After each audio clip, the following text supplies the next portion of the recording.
Hi, everyone. Welcome to another episode of Second Act Actors. I'm your host, Dr. Janet McMordie, and I'm still a medical doctor, simultaneously trying to pursue a career in acting. And if you're keeping up with my saga about how to set up a recording studio in my new place, I'm still sitting, but I'm sitting on a chair that has a sheepskin? What is this? Lambskin? I don't know, some fuzzy thing.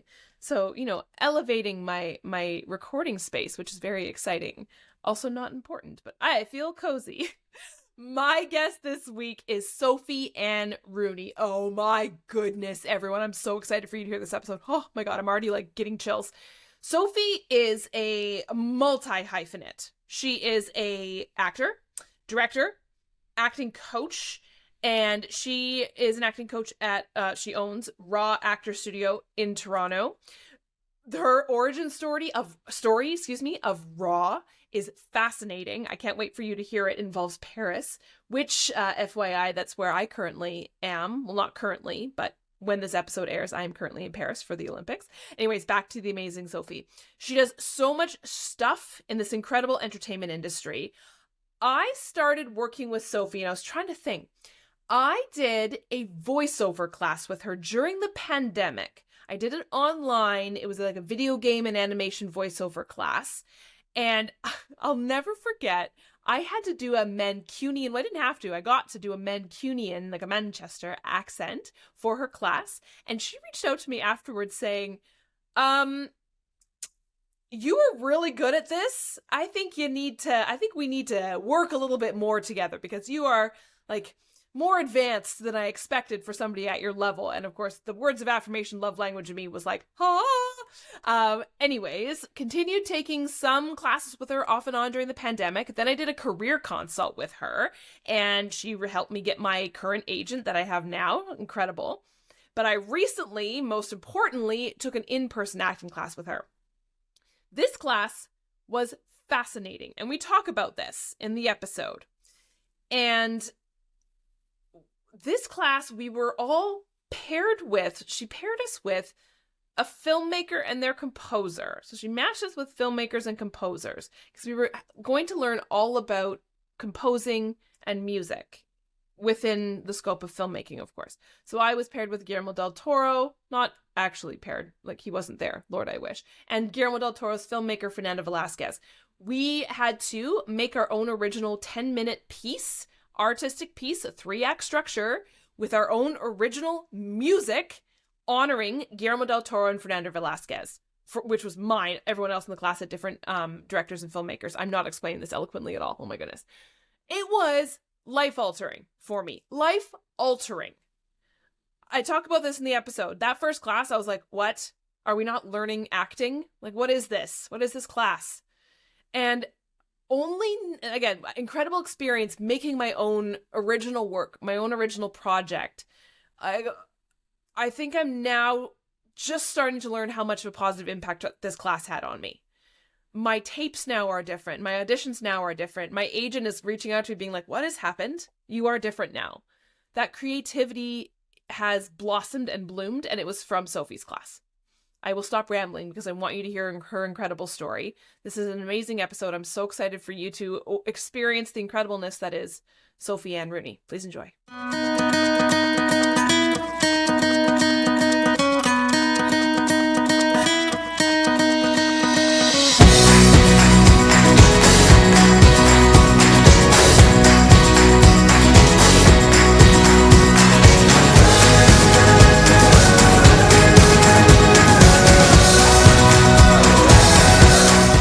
I was like, yeah, I have a lot of Johnny's coming on my show coming up, and I have you. But then also I was thinking, I was like, oh, yeah, it's really cool. A lot of Raw people. I'm like, no, who else have I been hanging out with just in the world? Raw people. I went to a play with Watson, right? It's just, you're like, I'm surrounded by these people, but it's because we all want to hang out. Yeah, for sure. It's really one of cool. Those things that's always been kind of a point for me as a teacher, is to bring people together, because I'm a big believer that big things happen in art when there's groups of people that work together versus being opposed from one another. So having that sense of friendship and network and connection has always been something at the forefront right from the beginning. When I first started coaching, I started coaching really young, at the age of like 15, 16, I started coaching.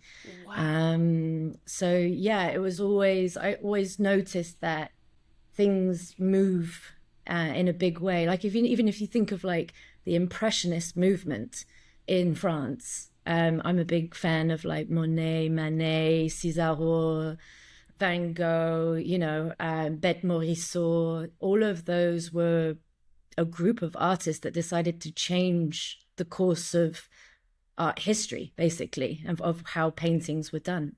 And I think that we're constantly moving in this industry and things are always ever changing.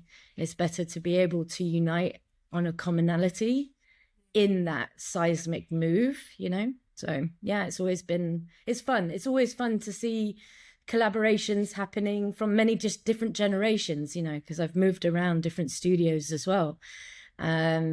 But it's fun to see, people making films or even doing TV shows together now and producing together and getting work done. And I think that a lot is done on day one in the classroom at Raw, is bringing people together and going, this is the team, and you're going to grow exponentially if you unite as a team. Yeah, very cool. Well, yeah, I want to get into obviously all of that because like my brain is already starting to buzz. I have so many questions for you. But tell me your story first. How did you get into, like, how did you become you? Tell me the story of your life. I know. I know. And I know you said like second act actors, right? And it's funny because I'm contemplating going back into acting. But it's I let it go when I was in Vancouver, I guess in 2008, 2009. I went into acting because I wanted to know and be the ultimate filmmaker. At the age of 8, there were 2 major things that happened. One, I watched Barry Lyndon, which is an epic film by Kubrick. Yeah. And every single frame is a painting, and the amount of extras, the amount of embodiment that Kubrick was able to do, and life that he was able to fill in every frame kind of hit me like seismically at the age of 8. It's a 3-hour movie, so you don't expect a kid to sit through that, but I was just completely like, I get emotional thinking about it because it's just like his worlds that he created were just so epic and thick and rich and thought through, and as a piece of art and moving piece of art and representing and documenting, a part of life. It was something that moved me, and I was like, immediately, I want to be a filmmaker. I want to be a director. And then another thing happened. Have you seen Barry Lyndon, by the way? Have you seen it? Yes. And it's, I don't want to interrupt you because like, no, I know you have that poster at Raw at the Black Box. Because I remember walking in the first time and immediately clocking it. And then hearing you talk about it now, like, I'm getting emotional because I just know, I see it every time I walk in. And now knowing the meaning behind it, that's pretty damn special. Very cool. Thanks. Yeah. There's hidden away the second one as well on the mural, the graffiti mural that was done by Sebas Perez. The second real seismic thing happened at the age of 8. I watched Stand By Me. Have you seen the film Stand By Me? Rob Reiner. Yes. And River Phoenix, his performance just changed everything for me. His humanity in his work and his ability to get to emotional truth was effortless. You say people are gifted and, they have innate skill and they can become the Picassos of the world. River Phoenix, again, choking up. River Phoenix was that for me, and that set off the course of my entire life, really, because every single moment after that point was, how do I become the best filmmaker? And I'm still on that journey. That sentence rings true now. I have yet to go to camera on my first feature because I'm so I know that the first one's going to have to mean something very deep for me to be able to do it, to really honor the reason why I went into this. So I was looking at the performance that River did in Stand By Me, and I went, I think I need to be an actor first, so I understand the language of an actor, so that, because, you know, Kubrick was the image and the story and the thickness in the world, and I could see that and get really inspired by it. And then with River, it was the heartbeat. You know, he has a quote actually that Joaquin Phoenix said at one time in an award show, where he said, you know, run to the rescue with love and peace will follow. Right? And you could see that in every breath he took. You know, it was filled with love, and being able to feel that safe in front of a camera, to be so private and intimate, to show love throughout every single second of the frame, no matter what the obstacles his character is going through, was the spark of curiosity for me. I wanted to know how to do that. And then through that, I got involved. I was a very heavy athlete in school, but I got involved with all the arts programs that happened, so that I could become this ultimate filmmaker, so that I could be the actor first to get the language. And, you know, I earned scholarships to go to really prestigious schools, the Royal Central School of Speech and Drama, Oxford School of Speech and Drama. And I worked with the greats, like really fantastic teachers in my youth. And I was always waiting at the age of, we would have these competitions within our school of plays, and the older years would direct and the younger years would act in it. And so I went through all the acting part and, you know, won all the awards. Best actor goes to Sophie Ann Rooney, you know, or Sophie Rooney at the time. I didn't embrace my grandmother's name at that point as an honor to her. But you know, it was really, I was itching. I couldn't wait to get to 16, 17, 18 so I could direct. And then my school eradicated the arts programs, all the drama programs. And they reinvested all the money into the sports programs. And I happened to be on all the major sports teams. So I benched myself in protest. And that was from that moment on, I realized I'm going to have to start coaching. I'm going to have to start teaching. I'm going to have to start a drama club. And I started a club in my school called Insane Crew, spelled insane, like the river Seine, because I was in Paris, right? Oh Insane, so Seine, River Seine, and Cru spelled C-R-U, which means raw in French. When you're cru, t'es cru, it means you're raw. And I started basically raw when my school refunded the arts out of existence, and took away a directing opportunity for me.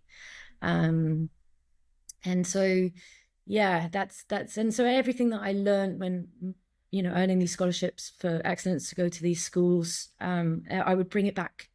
And I had this drama club. I started with 5 peers.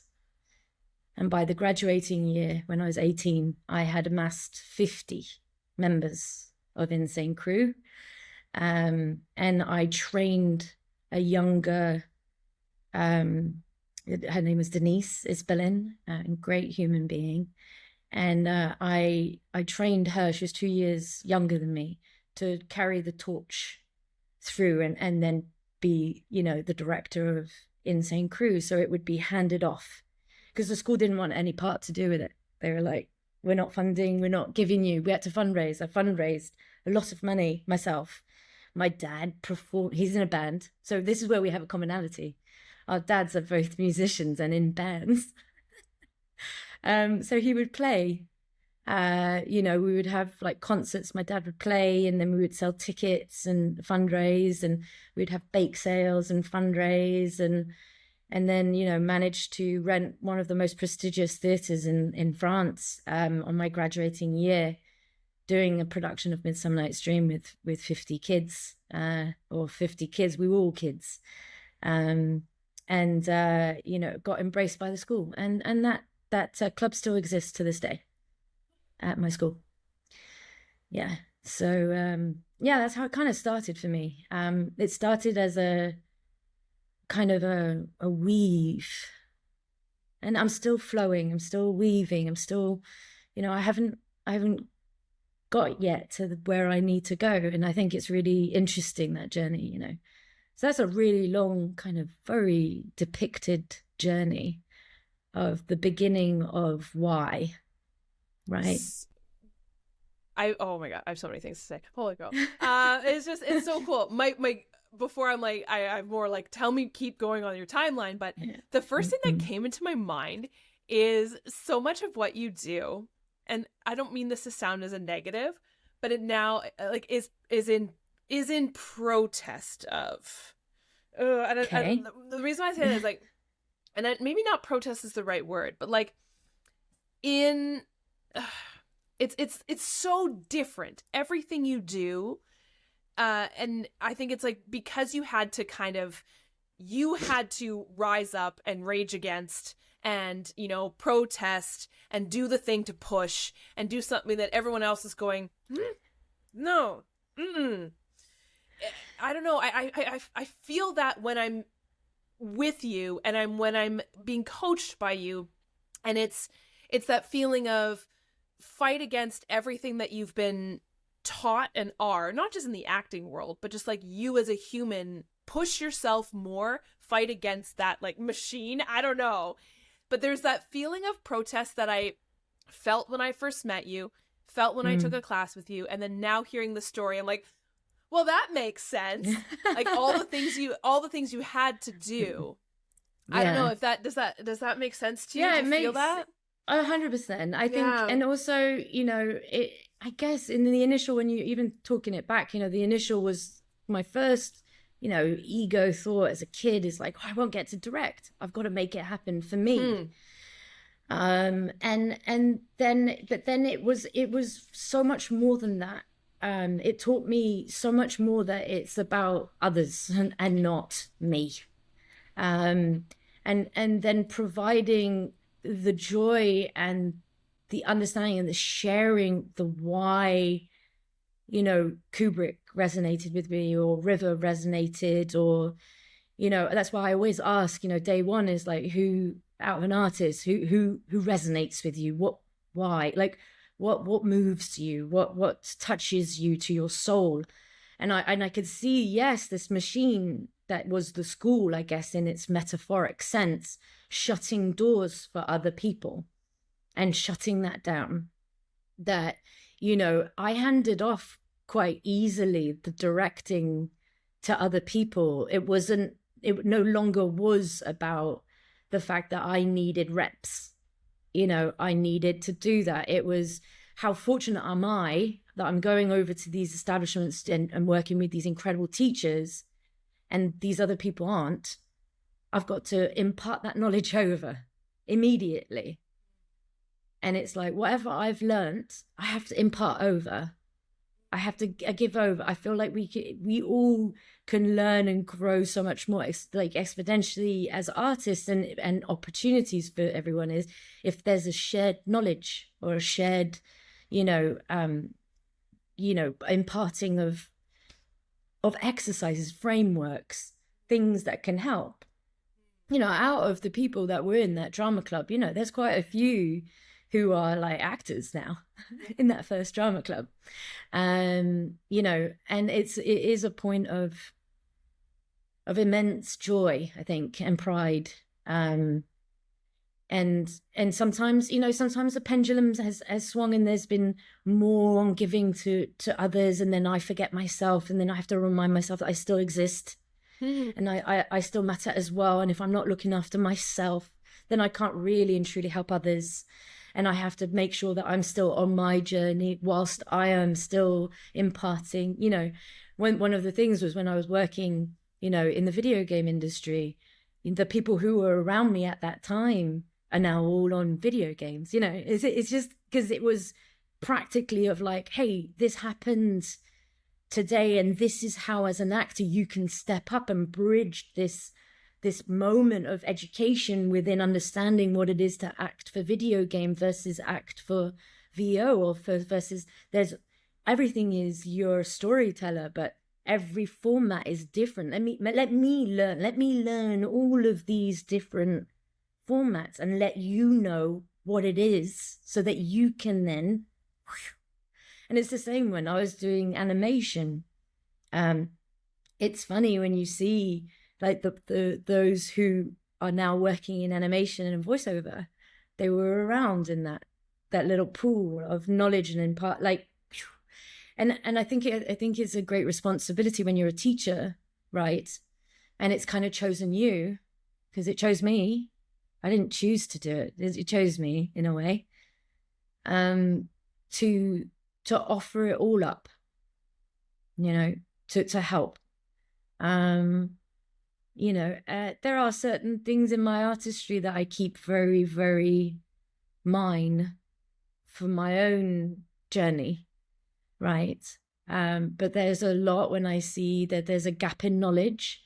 Let me fill that, you know?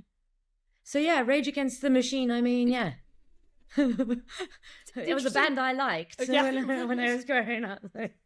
And, you know, it's when you're saying that, I'm like, okay, what is the protest here? I think the biggest thing is that rage against gatekeepers. And it's rampant in every industry. I know this, but like our entertainment industry, for some reason, there's a weird feeling of like, I know the answer and I'm not going to tell you, because if I tell you, you're now my competition who's going to steal a job away from me because I knew the secret sauce and then I gave that up and then you stole the job from me. And I'm like, why did I do that? That was stupid. Which you and I know, and most people know if they kind of really dig down into it, they're like, no, that's not the case. What is it? A rising tide raises all boats kind of thing. But there's still immense amounts of that. And I think that maybe, now that I'm, again, voicing it out loud, that I think is what really got me buzzing about your classes, because there was more to it than just, here are some sides, do the sides. It was, no, here is what's missing and I'm imparting it on you. And I was like, oh, shit, you're right. The film history you go into, the acknowledgement that there's more people on a film set than just the actor, the honoring of that. I think that is where I think maybe now, again, as I'm voicing it out loud, that has been that protest of you against all gatekeeping. Wow. That's powerful, cool. Man. Thank you for saying that and seeing it, you know? I appreciate you really for saying that. I think you're right. I think, you know, and I have had, you know, contracts and things that have made it so that I've been at tables and I have seen how things go. And I do often, you know, find ways to retaliate through the love, you know, run to the rescue with love and peace will follow. Because for me, one sense of real great pride just not so long ago actually is that it came about that a film came out and Grisha was the one who helped the male lead book, the male lead, and I helped the female lead book. And then we carried on coaching without letting each other know, as in we knew, but not the actors. And then the person at the helm as the director was a former student of mine. And it's kind of that full circle moment of, it makes me so happy and so overjoyed that things are moving no matter what. And it's good to know that in some kind of way you touched a part of their journey that is theirs, but that could have maybe, I'm not saying I'm not taking it, because it would have to be credited and given in that way, but potentially the spark that ignited everything to get to those given circumstances is just kind of fun, and so there's no such thing for me. Like I said, I do keep certain things very secret, especially because I've yet to go to camera as a filmmaker, so a lot of the way I conceptualize and design and see shots and things like that, I don't impart that over. Or how I, although I do now in class, grab the camera and operate and show kind of the eye and where I resonate, which has been a very fun experience and journey to go into and to share, right, to with artists. But it's never about it's a shame that people think that way, and I think we've been in it's a young country, Canada, and its arts is very young, so everyone's very, very precious at keeping things very locked in and on their own, and it's mine, and I can't give credit to somebody else, because then it reduces my power for me, and I got this. And the amount of times that I'll help an actor to get it to tape and book, and then it's like, oh no, I've got to go and run it off on my own, and you're like, you don't have to, but you can. That's your prerogative. But I've definitely seen that happen, and then it dissipates out. The momentum dissipates out because you had everything that was clicking and on the right environment for you to really be supported and successful, and know that you have somebody in your corner that can help. You don't have to be very insular. At least I don't think so. Very collaborative and connector, so yeah, good point. I don't know if my point was very good, but hang on, I just gotta get my dog. He's like moaning to go out on the. Aww. You might want to cut all of that because he was crying all the way through. It was like, no, it's all good. I think ending on your point would be best. I'll just leave it at that. No, I liked it. Yeah. Anyway, where were we? Here we go. Let me sit back down. I have a question about, again, it's about actors, right? Like the whole idea of working with actors.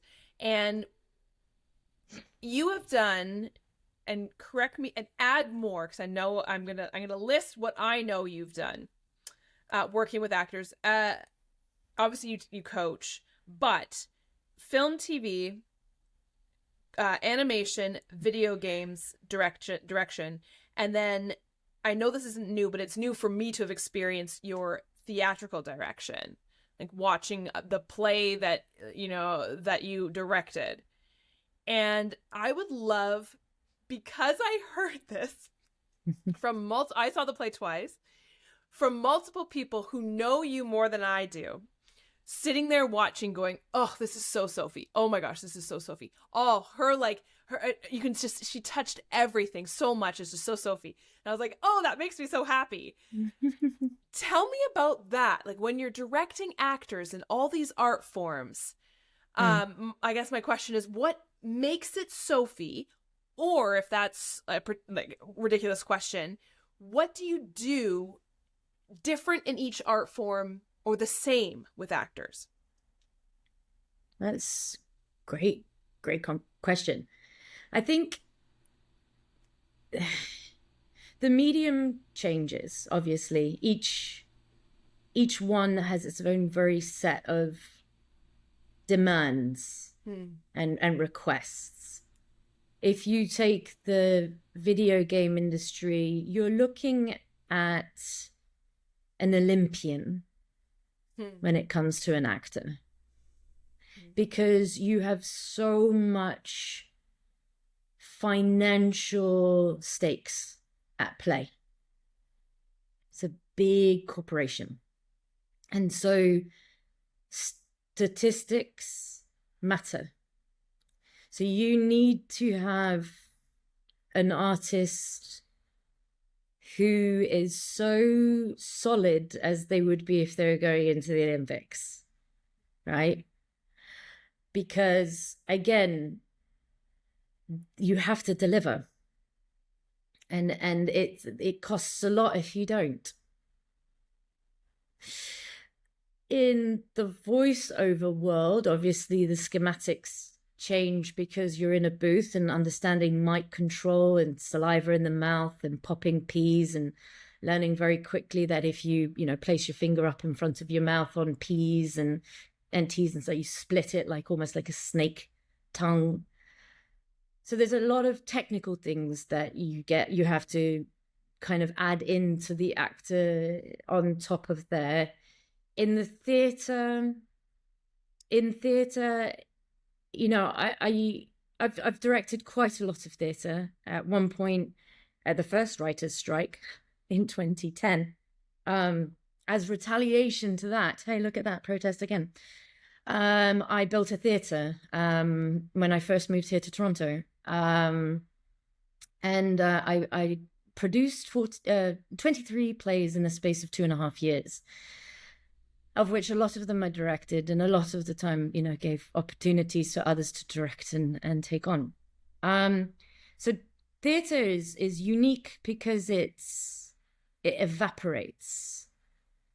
So you've got to have a human being who is almost like a long distance runner, right? Has the stamina to withhold vision, design, text. One of the barriers of entry after I did run the theatre, I would have people come up to me and be like, oh, can you direct me in a play? And I'd be like, if you come day one, if you come to me word perfect, I will direct you in a play. And let me tell you, Janet, no one did. Right? Because if you are dealing with actors struggling and using lines as an excuse of, I just can't get the line, you're wasting so much valuable time in theatre of something that's going to evaporate. It's a lot of time and quality of time. So you're looking for an actor who is able to jump, who has the technical ability to sustain, whether or not they're having, blow away shows every single night. And we're talking indie theatre here more so than, we'll talk, Stratford and Short and so on. But even that, and the difference with TV and film and in acting, I guess I can give this bit away. You often hear actors are told, theatre actors in particular, are told once they cross over into TV film that they're too big. They're just too big.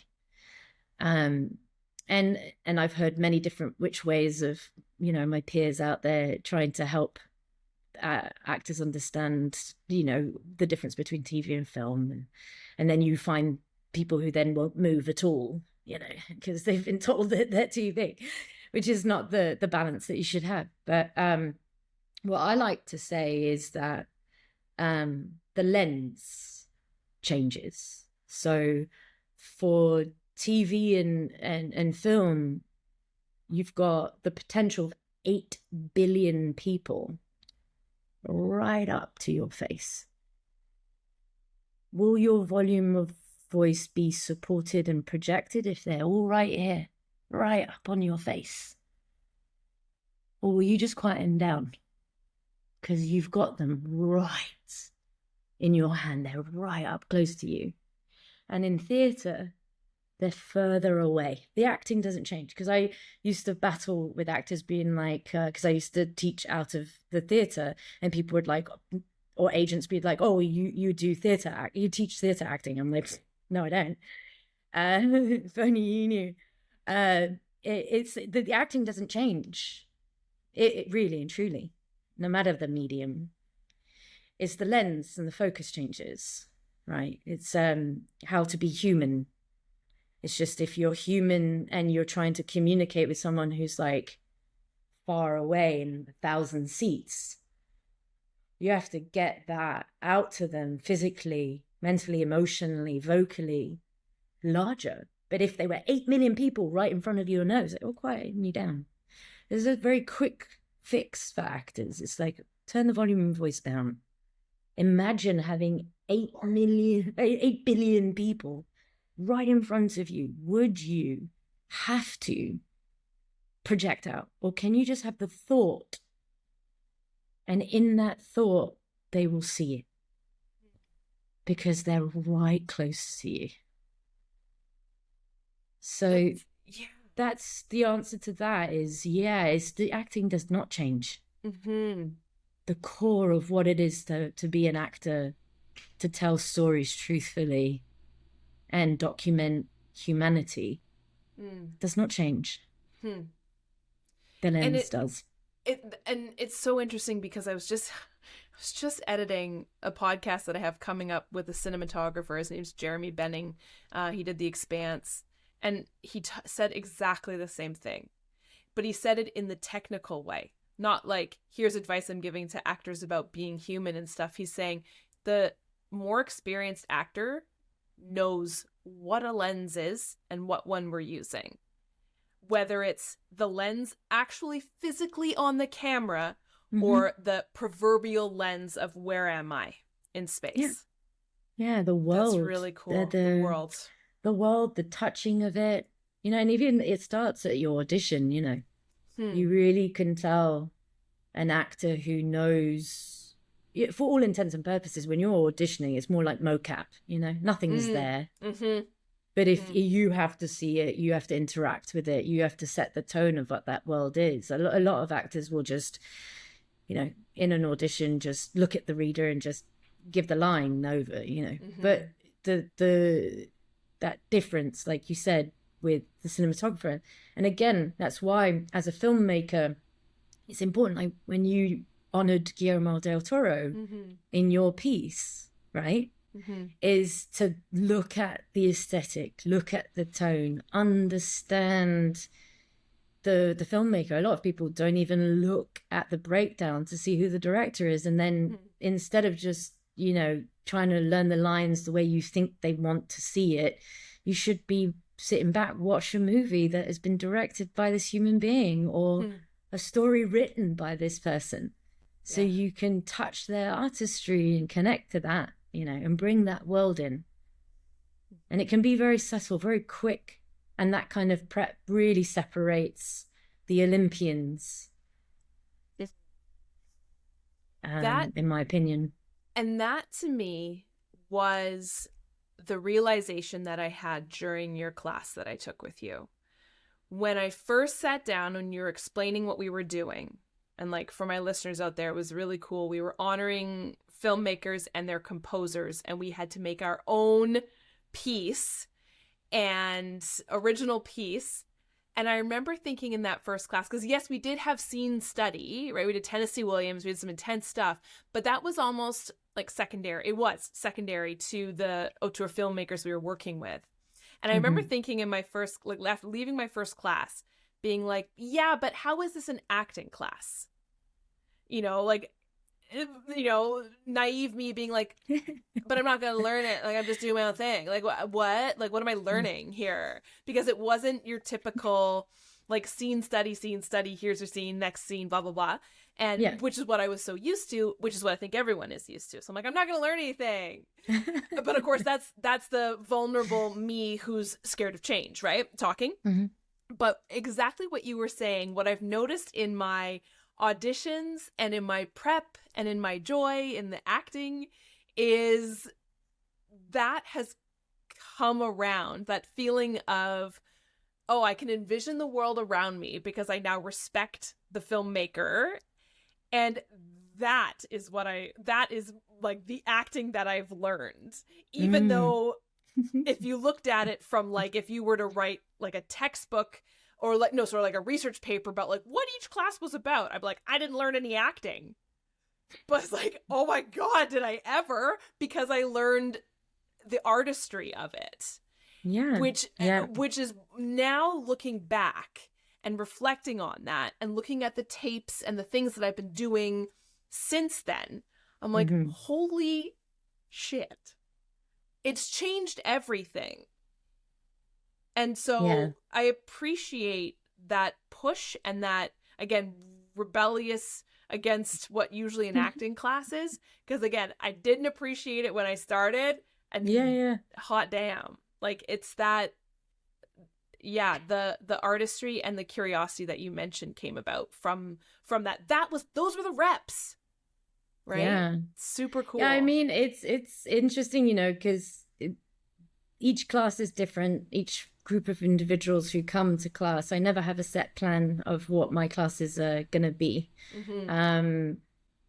I really take in the artist, not the headshot, not the resume. I take in the person, the human being, and then I go, okay, what is it that they need as an exercise to go through to learn for themselves? So here I'm setting this up, you know, so that they learn how to have authorship in their work, that they're not looking and giving their power over and waiting for the director to tell them to do something. And you're hearing that a lot, you know, on sets, and it's happening a lot right now, is that, you know, actors who are coming from the US or whatever, they're like, well, these people don't, like, the Canadians don't seem to like even know that they need to have the lines off. Like, how are we, there's nothing, you know, and then you're dealing with a scene which you're trying to get lines off. Is that, you know, you've got to know and have authorship and understanding of every single section of storytelling. And so putting out an exercise, for example, for that round of classes was music, soundtrack. You know, yes, typically soundtracks come at the end of a film, but as an artist, you can have it come at the beginning for you. And it can be a conversation that you have later on when you're in those positions, when you are number one on call sheets, or, you know, being snapped up by a rising indie filmmaker and then be walking, you know, treading the broad walk at Cannes or going to Venice, is that you can then kind of be a counterpart and a creative with an individual, not insert it, and being careful of that. But like even the round before, or the 2 rounds before, or 3 rounds before, it was costume designing. And it was because very deliberately I had somebody that I was working with in private coaching who, you know, was from a very certain culture and was on a major TV series that was typically a very, you know, horses and, you know, very, doesn't typically embrace the cultures.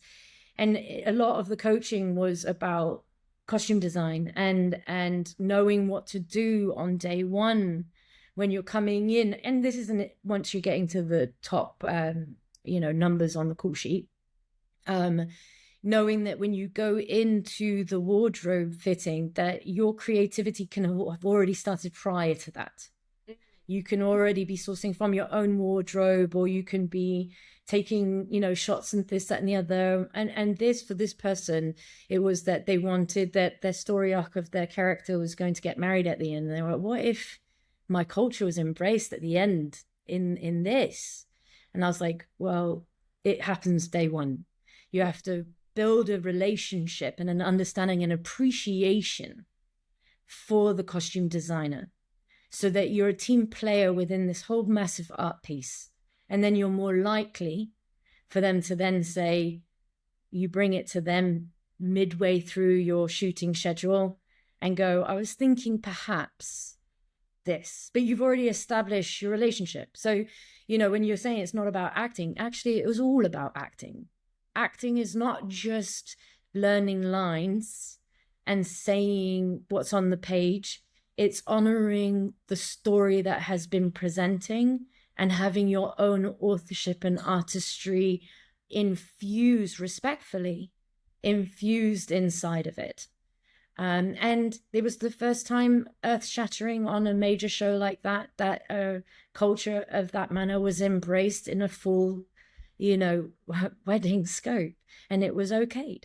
But it took time, consideration, and you can only learn about that by learning about the position. So now, you know, if you're sat across from a composer in the you know, lunch place when you're, you know, a recurring character, and he happens to, or they happen, or she happens to be on set, you can have a conversation. You know, the amount of times I've been at TIFF and seen actors who deem themselves very established here in the scope of the world, of the very small community that is Toronto actors. But they'll be standing and someone will engage a conversation with them, and that person is Denis Villeneuve, and you can tell that they don't know. And then they're itching to get onto that red carpet and take a photo with them, their friends. And you're kind of like, hey, did you know who that was that just had that conversation with you? And wouldn't it be better as an actor to be able to then voice, oh yeah, when I was in a, you know, not necessarily say I was in an acting class, but oh, I really studied the composer that works with Guillermo del Toro enough for him to, apologies, what was his name? Because I know he's had many. Yeah, Fernando Velasquez. Yeah. Mm-hmm. And he ended up sharing your post with your art. Yeah. Right? Mm-hmm. It's about honoring all the positions that are out there. You know, there's not one more invaluable than the other. Yeah. And that is, in effect, teaching acting.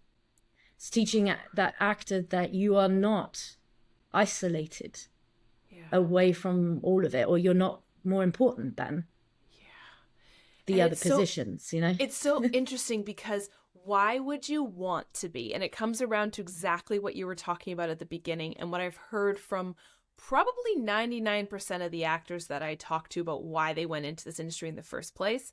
And it's the collaboration, because it was missing from their life prior. Like something was missing, and it's creative collaboration. So why would you want to isolate yourself? Why can't you, like, why would you want to do that when you could be collaborating respectively, but collaborating? Isn't that is what I'm hearing from everyone, is what is missing, what they want. That's what I know I want. And when it happens, like, I almost explode. I'm so happy. I can see you almost exploding. You're so happy. So yeah, why isolate yourself when you can learn this stuff and collaborate? Yeah, exactly. And I think that's in a way a disservice of, you know, changing sides every single week, or this fast food mentality of learning acting, you know. It creates, I had at one point I wrote out an essay about you know, comparing actor training or actors as, you know, you can go and get fast food training to be a standardized bun, frozen patty, you know, iced lettuce, but the customary practice in fast food restaurants is, you know, you've got 15 minutes. If no one snaps you up, you're just in the trash, and then you get replaced by somebody else.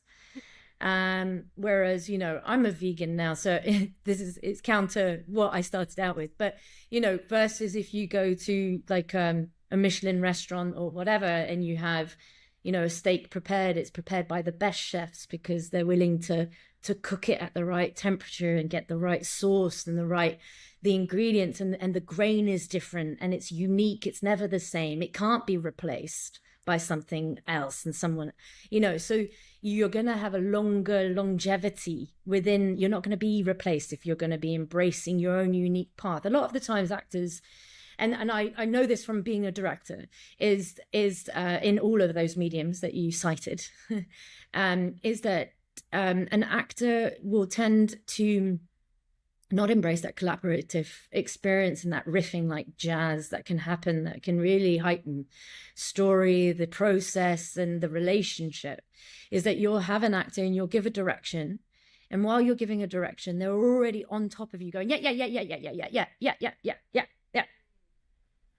Right?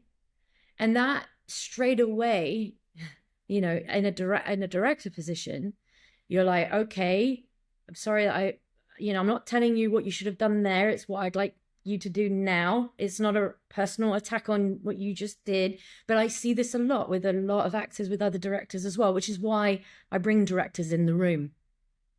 Why Grisha does as well, right? Is so that we get to watch actors be directed. And we got to make sure that if you get on set, that you're providing the right environment for all, right? So... yeah, or they'll go, oh, I know that. Oh, I did that in rehearsal. Oh, I absolutely, it's like, that's actually not helping the collaborative thing, rather than being like, oh yeah, I like that, and what if I use that, and then I take it and I translate it, and then I practice it out, and then I go, okay, is this kind of what you were looking for? And that the director's like, yeah, no, not quite like that, but like switch it into that. It creates this flow and dialogue and creativity, rather than yep, yeah, I got it, and then you're going in for another take, and then the take will happen and the actor will tend to do the same thing that they just did, and then you'll have cut back to ones, and then time is ticking, and then they will not give the energy, and they'll be like, okay, just say the line, can you just stand on the mark there and just, can you just deliver the line please? And then you'll have the scripty coming up, especially with actors who are not in rooms that are using the muscle of learning lines, right? You'll have a scripty coming out and being like, that's not actually the line is this, that, and the other, and then the actor's sweating. They're like, oh shit, I'm not getting the line right, and action, and then they'll say the line, and the line will come out wrong again, and cut, and then the scripty will be coming up and going, that actually isn't the line there, and you're like, oh, I'm so sorry, it's just the lines. If you're saying that on set, if you're saying that in the classroom, it's you gotta fix that. You gotta fix that, right? So acting is so many more things than just, you know, being directed or told objectives and, you know, moment before, all of those things, you know, activity, or, you know, it cannot be formulaic.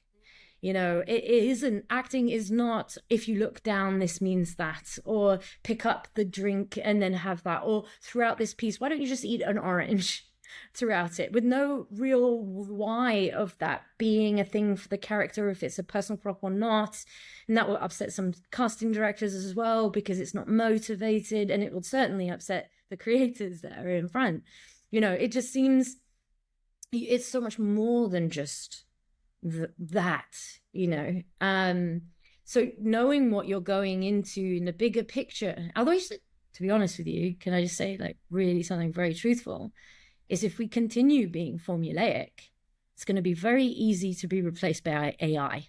If acting is just carbon copy, you know, Big Macs, it's, and you look down here, and then you sigh here, and then you get up, and then you drink here, and then you, instead of it, the truth of it, of like, who is this human being? There must be someone figuratively, literally, metaphorically have gone through these given circumstances, even on a holiday movie or whatever. Let me go and research that and find an actual person, watch documentaries and watch real human beings, and watch people and observe people, and then have a performance that is so vastly unique that it's not the same carbon copy tape that comes to a casting director over and over and over, because that leads somewhere. And then we're seeing actors copying actors' performances of a lawyer instead of the real lawyer, or actors performing doctors, and then we're getting so diluted away from the truth of what it actually is to be human, that it will be easily replaced by AI. So it's very important for actors to understand all the aspects of acting. Yeah, and I would love your advice, especially because a lot of my listeners are newer actors. Because what you were saying there about, you know, if somebody gives you a redirect or critique, or hey, try it this way, our instinct is to be yep, because I want to be seen as easy to work with, happy to be here. Yep, I'm not going to cause a problem. I know you're in a rush, and this is me showing you that I know this already. You're welcome. You don't have to explain it to me like I'm 3. Like, this is me being easy to work with. Where, as you're saying, it actually makes you harder to work with and makes things worse off. But my like gut instinct is like, yeah, I would totally be like, yeah. Oh God. Because if I say, ooh, no, let's chat a bit more about that, they're gonna be like, ugh. Get the other 30-something redhead who's waiting in the wings, the 50 of them that we know are waiting in the wings, bring them in because they know how to do it properly the first time around. Do you have any advice on kind of battling that, especially as a newer actor? Yeah, there's a big fork in the experience of those two things. Okay, so it's you don't have to like so there's the other way of, as an actor, of being like, oh yes, but no, I thought my character was should do it this way, and that's what you're kind of explaining, is that, Right. or I'll go, yeah, I like what you said there, and maybe like it's very quick. Again, I refer to acting and artists as athletes. You've got to immediately be from one. You got to still be in the energy of the scene, right? There's no such thing as and cut, right? There should never be that like, oh, now I'm taking notes environment on a creative set.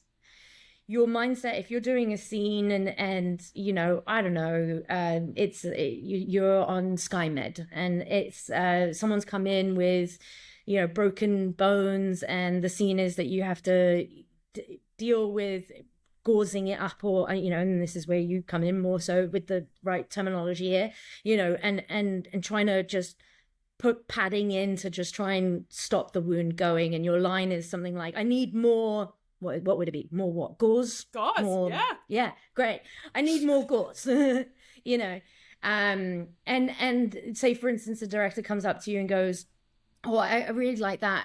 It was really good, but can you have it with a little bit more urgency? You know, and then they're like, on to the next thing. You don't even have to have the conversation with the director necessarily. You go, urgency. What can be motivating that? Like the blood is coming out more. There's obviously not more blood coming out, but I can react to that. I can see that. So I translate the note and I go, urgency for what? It's not just picking up the pace.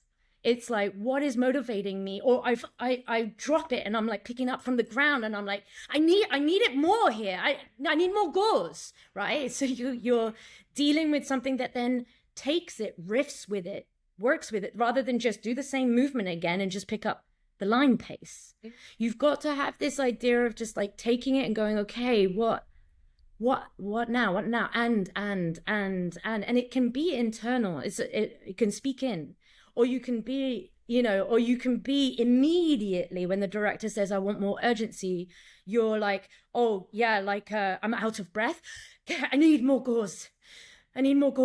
Like it's, and then they're like, and they can immediately hear it. No, that's too out of breath, not out of breath. I mean it in more of like, and then you're having a conversation that is creative based, that's not combative.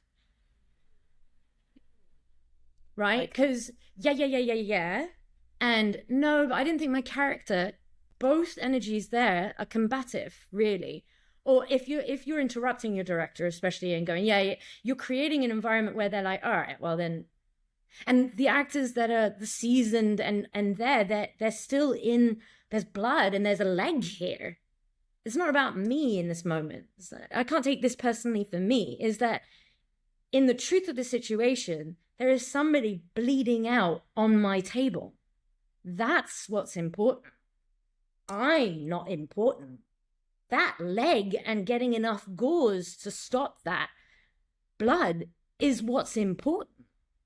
I can translate it in a technical sense, but after all, if I just need to connect with the actor who's playing the character who's dying on the table because an artery has been punctured, maybe just locking eyes with that actor and going, what if this was my brother? Maybe that will pick up the urgency for me. It becomes someone real in front of me. Like the amount of times I watch documentaries, I only watch documentaries. I don't watch live action anymore. I only watch documentaries to help anyone, even if I'm directing, to help my direction. I do that because I want to pull away from the stereotypes of situations and pull from the actual truth of situations. So watching documentaries, like one of the biggest ones for me was watching detectives and how they get affected by the work that they do. And we've only had very few TV series that properly navigate that truthful reality for a police officer or a detective when they're dealing with such things and how it affects them. You know what I'm saying? So I think that's a long way of, and again, like, I don't teach basics. Like, you know, that is something that I did But now I enjoy working with artists who already know that the minimum requirement as an actor is to learn your lines, right? That's the bare minimums. Being able to listen to a note and like react and react in a creative manner that inspires and fodders more creativity, curiosity about the human experience. Those are the types of things, we have more so beginner classes, or I don't like, I don't like giving levels. I've never liked it. Again, me probably raging against the machine. I don't like beginner this, intermediate this, advanced that. Because how can you gauge that about being human?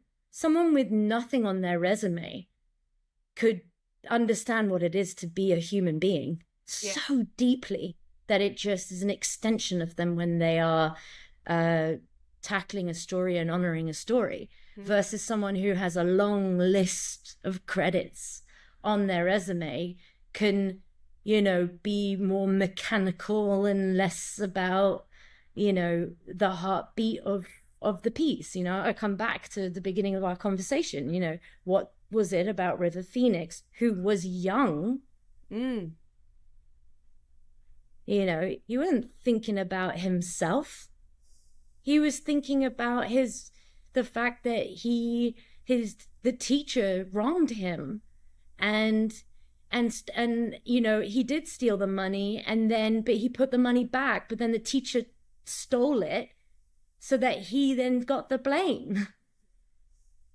And the kind of injustice of that from someone who's senior to have done that to him.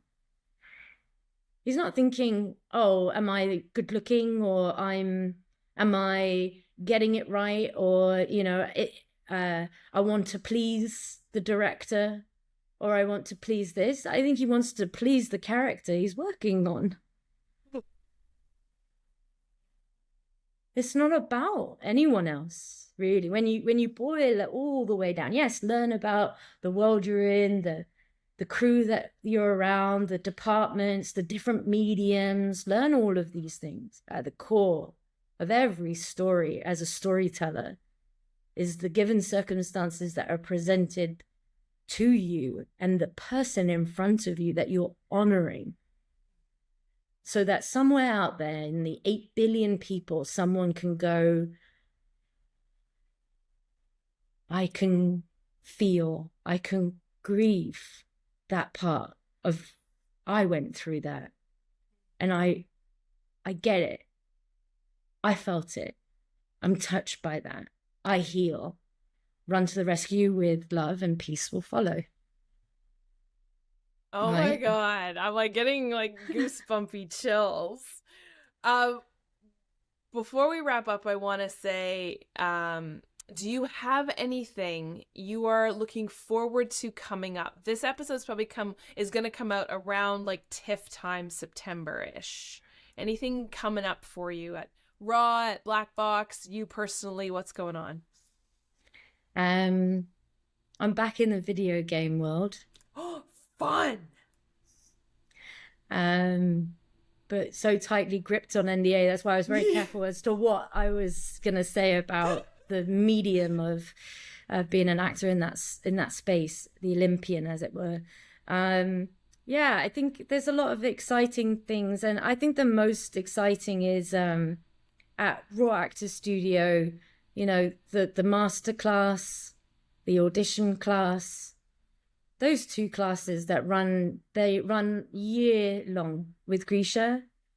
Grisha is has helped so many people, and it's beautiful. It really is. The growth is extraordinary. The fundamentals are covered. So, you were saying the difference between going, yeah, and then, those are things that are taught in there, right? Of how to take a note, how to learn your lines, what's the focus, demystifying the process, giving very clear, guides 1 to 10 of how to do script analysis, where to start, what to do when you have an audition. Where do you go? What first thing? So those two things I think would be things to mark with Raw Actor Studio. And we do career consults, obviously, and private coaching, Zoom into trailers for those who are on big projects. That's me that does that part. And then, the King Black Box is going well and is growing, and so you can check that out. Otherwise, no, I'm just a mom, man. At the end of the day, I have 2 kids. And have you got anything coming up? Yeah, mostly will be hanging out with my kids because they're growing older and they are like in their teenage years. And to be honest, the decision of going to a TIFF party or hanging out with them, I know my answer real quick. Yeah. Real quick. Mm-hmm. Because they're really cool. That's awesome. So, yeah. Do you have any being a mom? Yeah. Do you have any final words of wisdom or advice? This has been chocked full, like overflowing full. But do you have any final words? It might feel and sound overwhelming, or it might sound and feel the passion and the intensity that flows around the importance of this job. On a mini scale of an MOW all the way to, an indie film or an HBO show. You can do it all. It's about, if you have a messy room, Janet, right? It's very easy to just open the door to the messy room, look around, see the mess and close the door and walk away, because it just feels overwhelming. I think that there is great value in opening that door and just picking the first thing up that you see. And that's kind of what I help with. And then put that away. And then that motivates to then go to the next thing and pick that and put that away. And by the end of it, your room is tidy. But it's that first step of opening the door and going to it that's the hardest part. So if you can get through that part of going, oh, wow, that feels so much, and, I'd rather just be on an A, B, C, careful for yourself. Sorry, that's a bit noisy at the moment. Okay. They're doing, obviously, some work and kids are playing. It's summertime. But yeah, I think, acting is beautiful. I've made it, I went into back to the beginning of this conversation. At 8 years old, I wanted to be the ultimate filmmaker. I went into acting to learn what it was to act so that I could speak to the actor. And I have maneuvered my way through all those mediums so that when no matter where I am, I'm able to level and help the actor feel so ready for everything that could come their way, and then some. From throwing your first punch in the room and having an agent be like, no, you're a Nickelodeon star. Why would you be throwing, in a bag like a punch? And then cut 2 years later, they're in an MMA film. It's opening that door and picking up that first thing and then see what happens.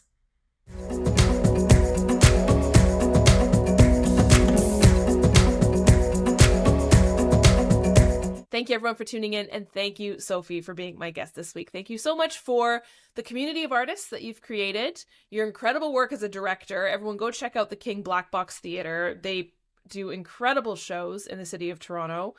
Witness them. Oh, my goodness. Witness them. Be part of this community of artists and support them. Oh, my gosh. If you're interested in taking an acting class with Sophie or Grisha at the Raw Actor Studio, I highly recommend it. Again, I'm not paid. How many times do I have to say this? I'll say it every single time. I am not paid by any of these acting coaches. I'm not paid by anyone. This podcast I'm hemorrhaging money, y'all.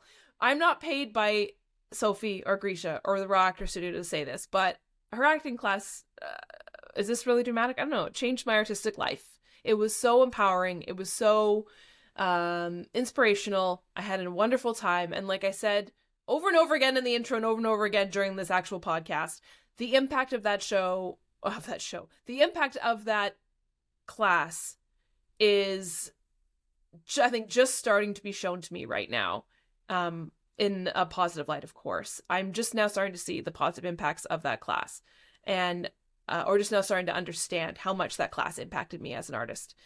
So again, Sophie, thank you for that.